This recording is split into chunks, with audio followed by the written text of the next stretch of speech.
what's good? It's Capital X TV. Yep, it's been a while, but I'm back. Alright, first video for 2022, and I'm going to get right into it. We're going to talk about Spotify. And no, I'm not talking about the whole Neil Young, Joe Rogan controversy and all that. We ain't even going to get to that, maybe in another post. For this one, I just want to focus on the streaming platform itself. I've been wanting to do this. I think I got the idea when everybody was posting their end of the year wrap-ups. It's like everybody's commenting. The whole wrap-up thing is just like let's say Columbus Day. Every time Columbus Day rolls around, people start posting about it's a lie and all this. Why are we celebrating this murderer and all that?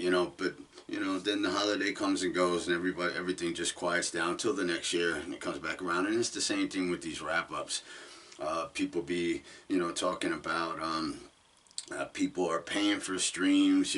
That's how they get their numbers up, and that could be the case. But I'm saying, if you're paying for streams, unless you are getting your money back from streams and some, then it definitely makes no sense to be paying for streams. So if somebody does that, hey, all the power to you.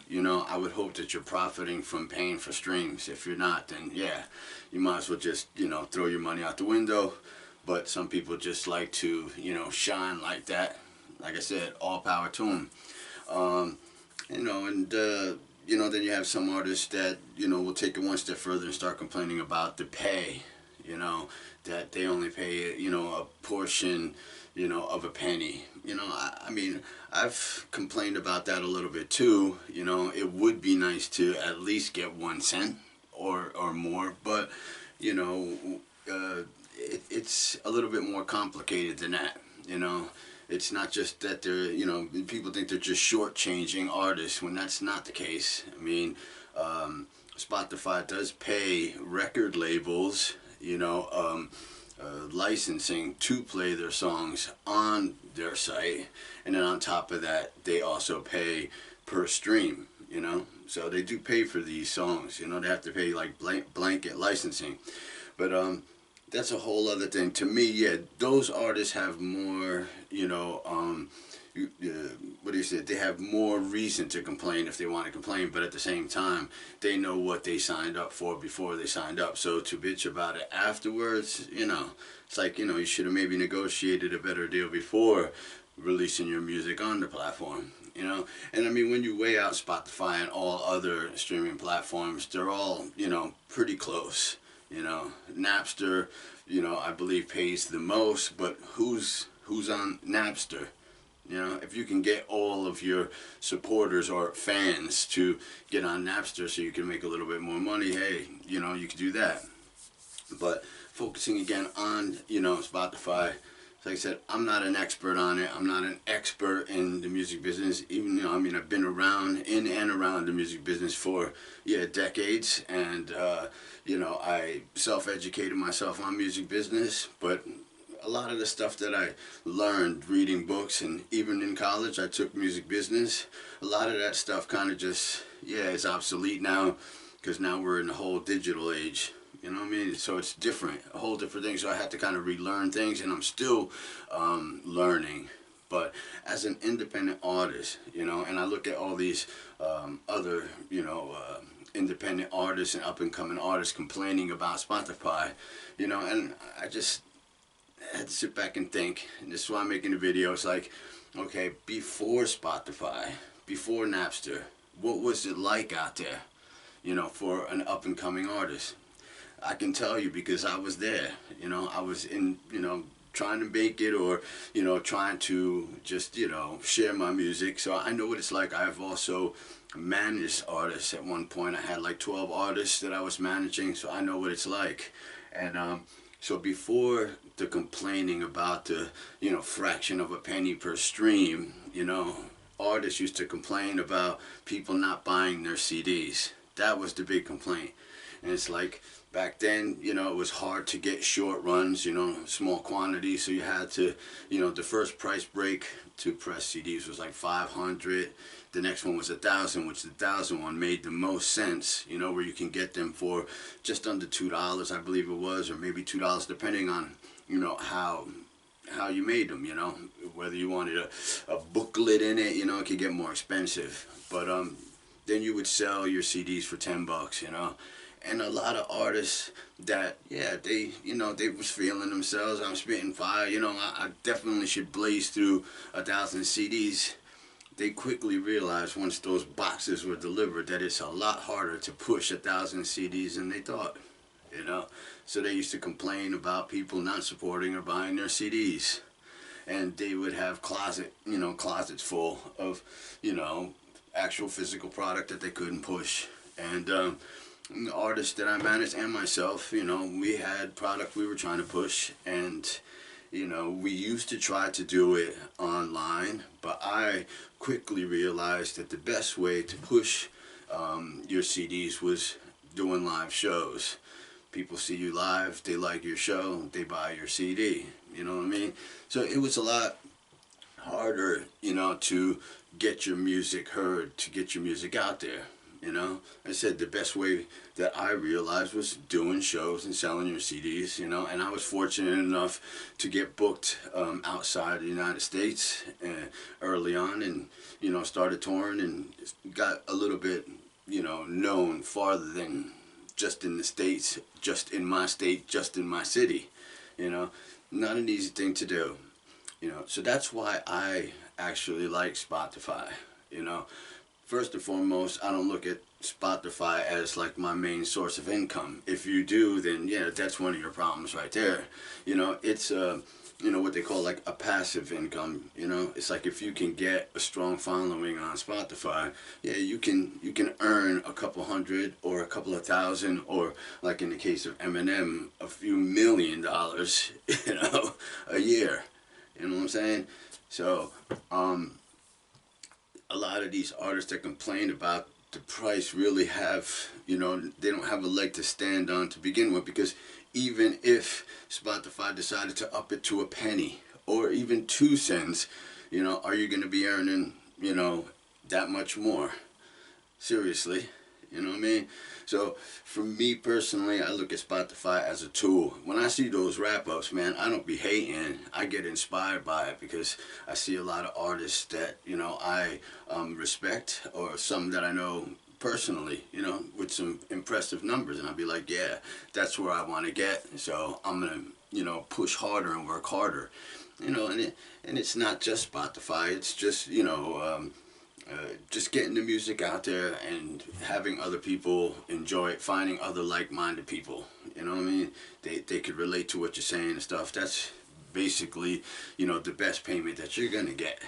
But once again, you know what I'm saying, when looking at Spotify and how much they paid, there's just a lot of different pros and cons, not just to them, but to all the platforms. You know, you weigh them out. What does Spotify give the artists, you know, opposed to these other streaming sites? So one of the things that I like about Spotify is that you can listen, you know, as a supporter, you can listen to my music for free if you want.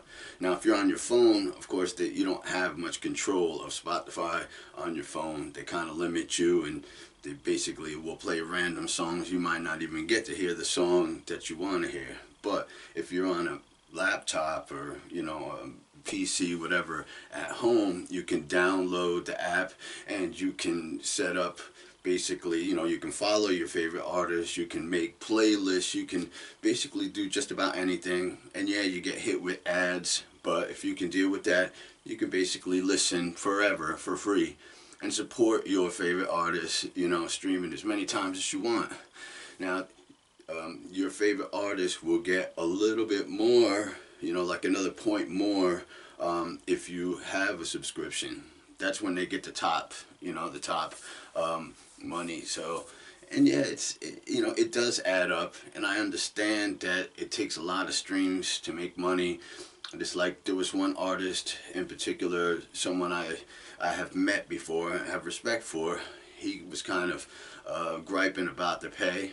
But then I looked and said, wow, well, he's getting, you know, he got 4 million streams, somewhere around there, 4 or 5 million streams, you know. So I'm like, if he has everything, you know, signed up right, you know, you're talking, that's like, if it was 5 million streams, I don't remember, it was 4 or 5, but it was 5, you're talking about 15 grand in 1 year. And that's just from Spotify. If he got 5 million streams just on Spotify, he had to have gotten some streams off of everywhere else, you know, iTunes, you know, YouTube, and everywhere else that his distributor sent his music to. But I'm like, so I was like, I know he's an independent artist, so like 15 grand's got to come in kind of handy. I wouldn't mind getting 15 grand. I'm getting nowhere near 15 grand. What little bit I get, and I'm saying little bit because I get only a little bit. You know, I've only been really using these streaming platforms seriously for a couple of years, and it hasn't been simple, but I'm determined, you know. But I've done the math, and I've gotten every, you know, penny from every stream that they basically put out there, and I know it's not just a straight, you know, fraction or whatever it is, 0.3, whatever, 0.3, 0.4, whatever it is, you know.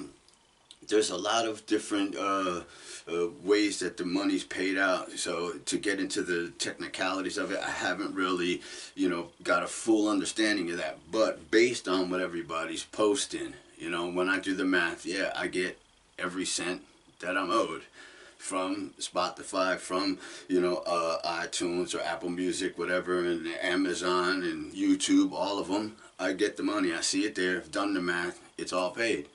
So it's like exactly what I signed up for, I'm getting. You know, now it's just a matter of getting my numbers up.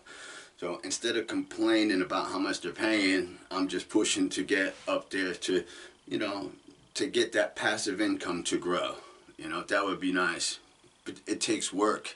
It doesn't happen overnight. Just because you get your music on Spotify or any other streaming platform doesn't automatically mean you're going to make money. You know, it's just like before the whole streaming thing, you know, when it came to radio play. That was how, you know, one of the ways artists made their royalties. That's where a lot of artists got screwed because they didn't understand that part of the business. You know, they would sign away a large portion of their, you know, royalties for publishing, you know. So the publisher basically was the one that went out there and got those songs put on the radio. And they would basically get anywhere between 10 to 25% of those royalties, you know, from the publishing, you know. And then you have the record company that's taking their chunk, and everybody's taking their chunk. So what the artist got basically was, yeah, pennies per airplay, and they were basically also getting just pennies per physical copies being sold. You know, so I know all that's changed. So an independent artist, yeah, if you sell a physical copy, you get all the money back. That's great. That's great. So you still want to do that. But I see people pitching Bandcamp. You know, great. Bandcamp's cool. You could buy physical copies. You could support your artist directly there. But Bandcamp still takes a percentage. They still get a percentage because, I mean, they have to run the site and run everything that they, you know, all of their business that they got to do. So they do take a percentage. So it's not like you're getting 100%, you know. So it's like, it depends on how you look at it. So I would, you know, for me personally, I don't look at that 0.0003. I look at the potential, and I also look at everything that I get out of being on Spotify, the control that I have to build my page. You know, a lot of these, you know, other streaming platforms don't give you that ability, like Tidal or, you know, Amazon and iTunes. They don't give you the, you know, the control to control your page, to get all of your music, you know, together. Sometimes it's scattered all over unless you're like a known artist. They just scatter it all over the place. So Spotify gives you the opportunity to, you know, fix up your page and make it look good. And it also gives you insights on where your music is reaching. You know, if it wasn't for Spotify, I would know that I have a bigger following, in the UK than I do in the US. And that I have a bigger following, in Germany and in Austria, Russia. Russia listens to my music more than they do in the US. And I could see where all the streaming is going. And if we ever get back to the freedom to be able to travel and do live shows again, I know where I'll target to play. First I will look to going back to the UK. I will look to touring through Germany and Austria, because that's where people are listening to me, and I wouldn't have known that unless I was on Spotify. It also has a lot to do with who you use as a distributor. I'm an up-and-coming artist, or at least an independent struggling artist, so I find it difficult to pay out all this money to put my music out. So I try to cut my overhead as low as possible. You know what I mean? Yeah, I want my stuff to sound, top notch, but, it's like, I got beer money, so, you know what I mean? I'm not going to be ordering champagne, you know what I mean? So I don't go to expensive studios. I record myself, mix myself. If I happen to get the support that I hope to get, then of course, I'll improve, using, the income that I make to put out a better product. But I'm giving you what I got. I'm making something out of nothing. So I keep my overhead low. Like I said, I record myself. I'll mix myself if I can, and master myself if I can. And then I release it, through a distributor that doesn't charge me. I know a lot of people like DistroKid, I believe it is, or CD Baby. I've used those before, and I believe there was another one, TuneCore. They charge you, and if you stop paying their yearly fee, they'll remove your music. I found one where it was absolutely free to put my music up, and it stays there. I don't have to pay year after year. But I did eventually upgrade to premium because I released other artists under my label, so they had an offer where you pay yearly. But I made sure that I was making that much yearly before paying it. I'm not going to put music out, coming out of pocket for $100 or $300 a year to keep my music up on these streaming platforms when I'm only making $10 or $30. That makes no sense. I mean, you got to be business smart. So though I would like some of the perks of being on DistroKid, I'm just not there yet. I would like to offer, my supporters physical, copies of my music, but I'm just not there yet. I'm not going to invest all this money in CDs, I'm going to be realistic and say, okay, I might be able to push 100. Is it worth it to buy 1,000 to get that price break? No. Am I going to buy 100 paying this much just to make a couple of bucks, just to, please 100 people? No. It just doesn't make financial sense. So once I see that I have the support, then I'll go into physical, copies and, putting stuff on vinyl. Those acts that can do that, man, you inspire me, and I watch y'all and see what y'all do, and it inspires me, but I'm just not there yet. And some of y'all artists need to realize, hey, no matter how dope you are, because I ain't saying you ain't, there's a lot of talented cats out there, but you have to put the work behind the talent. You know what I'm saying? That's one of the first things they taught in music business when I went to school. It's like you could take, a very talented artist and one that has half-ass talent. You put $1 million behind the half-ass talent opposed to a much smaller budget to the talented one, and guaranteed the half-ass talent is going to succeed because it's got the funding behind it, and you can, push their music out there and push them out there. And that's just the way it is, marketing 101, if you got the money. So that's just the way it is, man. I depend on supporters and whatnot, and word of mouth to try to build, a foundation before I invest, in any type of marketing. It's just, I self-promote, guerrilla promoting. But in closing, man, you don't hear many of the big artists complaining about Spotify, it's the smaller artists, and they'll be like, I'm not gonna put my music on there. I mean, I talked to a number of up and coming artists or struggling artists out there, independent artists, asking them why they have a gripe against Spotify, and they had an array of reasons, but most of them, kind of, circled around that payment thing. But then I'm like, I would rather get a little something than nothing at all. I mean, it's cool to say, oh yeah, I'm on Bandcamp. Yeah, I'm on Bandcamp too. But it's like when Bandcamp ain't paying, Spotify is. You know what I mean? It's like, why cut that off at all? For what reason? You got your music out all over the world, the opportunity of people picking up on your music. Why wouldn't you want to share it like that? And like, again, I'm going to mention once again that people can listen to your music on Spotify for free and you still get paid. That's why, one of the main reasons I like them. Not a lot of other streaming platforms offer that. You don't see Eminem complaining about his payments. I think, was it 2021, Eminem, he made, what did he make here?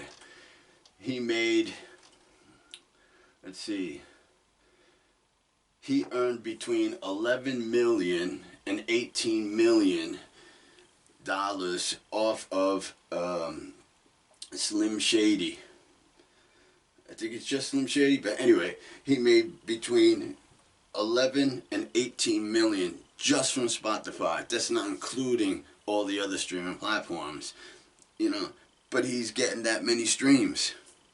And I mean, that cat that, like I said, if you get 5 million streams, you should be getting, around between 15 and 20 grand.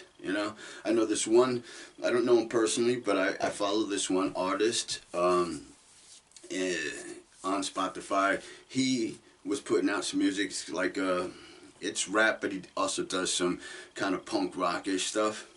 One of his songs went viral, got like 20 million streams. 20 million. So you do the math, it's like you're talking about, something like 10, 15, 20 grand, and he reinvested that I watched him, he reinvested that and started a clothing line, and, he just rode the wave off of that. He didn't just sit there and say, well, I'm making money off Spotify, I don't need nothing else. He took that money, reinvested, started a clothing line, and I mean, every time he drops his clothing line, his like seasonal, he just sells out, and that's smart business right there. But you got to be in it to get it. So if Spotify today decided to up their streaming payments up to 2 cents, if you're not on it, you're not going to benefit from it. But then you'll see everybody rushing to get their music on it because now they're paying better. You know what I'm saying? To me, it's better to be on there now and start building your following. That way, if they do decide that they're going to pay more, which I know the record companies have a lot to say how much they're paying out, period. It has a lot to say with what they're paying out to those bigger artists, those signed artists that are on labels that Spotify is paying for the licensing. It affects all the unsigned artists, how much they're getting. So it's not just aiming at Spotify. And again, you just look at all the streaming platforms, they're all within the same, they're in the same circle. It's not much difference. You just got to look at the pros and the cons and the perks that you get. And so I'm not, I'm not sitting here trying to convince anybody. I'm sharing my personal experiences with it. I think it's, a great tool.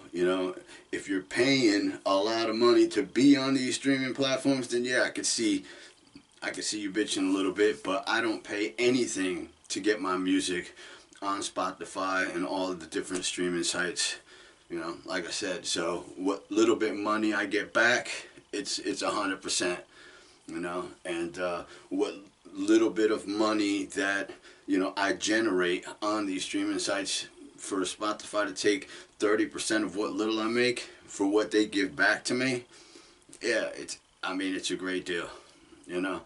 So, but what do I know, man? I'm just this cat from Brooklyn, you know what I'm saying? But let me know what y'all think, man. Put all your Spotify love or Spotify hate down in the comments, man. And if you haven't yet, I would appreciate it if you subscribe and hit that notification bell so you'll be notified when I post up another video. Because yeah, I'm gonna be hitting up on that Joe Rogan and Neil Young controversy and all that stuff. You know what I mean? I'm gonna get into it, and that's about it, man. So thanks for listening. Hope y'all share. Alright, till next time. Capital X TV. Peace.